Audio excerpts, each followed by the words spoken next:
Yes people, ThreeSix back with another tutorial every Friday as promised. Today I'm going to be showing you how to rewire Ableton in Logic so you can reap the benefits of Ableton within your Logic project. So the first thing you're going to want to do is go to Logic Pro in the top left hand corner, click Preferences and Audio. Make sure that the rewire behavior over here is selected on live mode, rewire and internal. Apply changes. Once you do that, you won't have to do that again because it will automatically save that setting. But this bit you'll have to do every time. Press X on your keyboard, go into options, create a new auxiliary channel strip. Once you do that, click option on your keyboard and select and click so you can bring the volume to 0. Right click on your input, Ableton Live Mix LR. Once you do this, your rewire is enabled. All you have to do is open up Ableton. When you open up Ableton, it will say running as rewired device. That means that the rewire is activated and you're good to go. So I'm going to show you why I do this once Ableton loads up. Yeah. So selecting samples and sound selection within Ableton is really beneficial because you can just listen to everything in time with your project, whereas in Logic you'll have to drag every sample in, time stretch it, and listen to it one by one, which is very time consuming. There's another way to do it through your Apple Loop selection or whatever, but I just don't find this useful. It's slow, it crashes all the time, and it's just not beneficial. The Ableton one is much smoother and quicker, and you can also, while you're there, you can just reap the benefits of Ableton while you've got it open. Like right now, it's just frozen my Logic, which is a nightmare. So yeah, just bear with me 1 minute.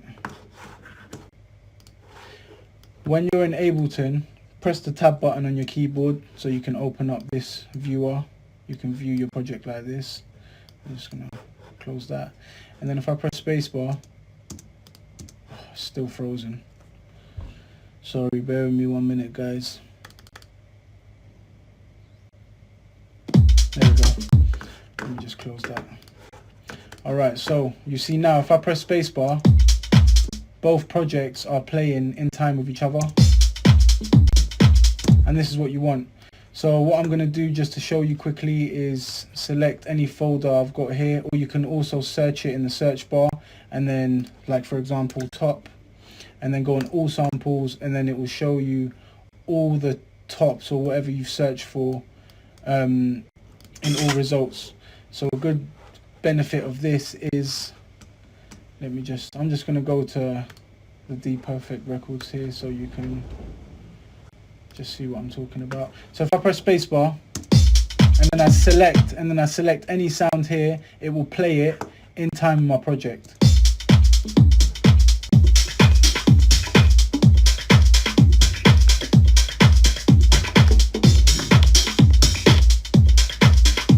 So this is really cool and easy to use, and once you do that, you can literally drag the sound into Logic. I'm going to show you something right now, so I'm just going to close the mixer. I'll open it again. So yeah, down here you can see that it's not on beat exactly. It's a bit out of tempo. So what you can do is just click and press the option button on your keyboard, and then just drag it to the nearest, well, to the second bar, and then it will put it in time with the project. So this is one way to do it. Another way is you can go back to your project here. You can drag it into an audio channel in Ableton.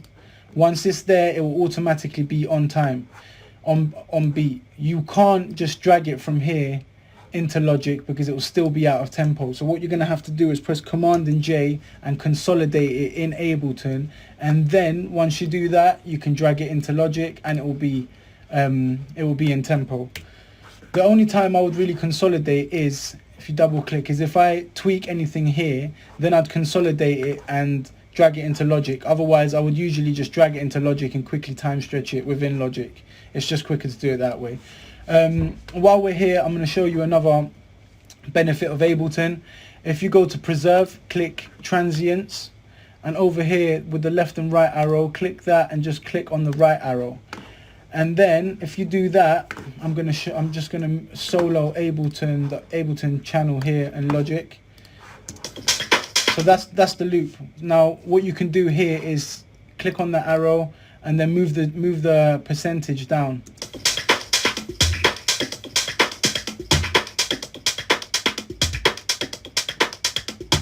And it proper chops up the loop however you want it, however much you want to chop it up. But this is a really good way to clean up loops.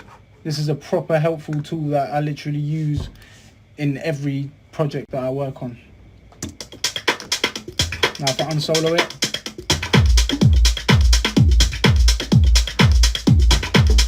and there you have it.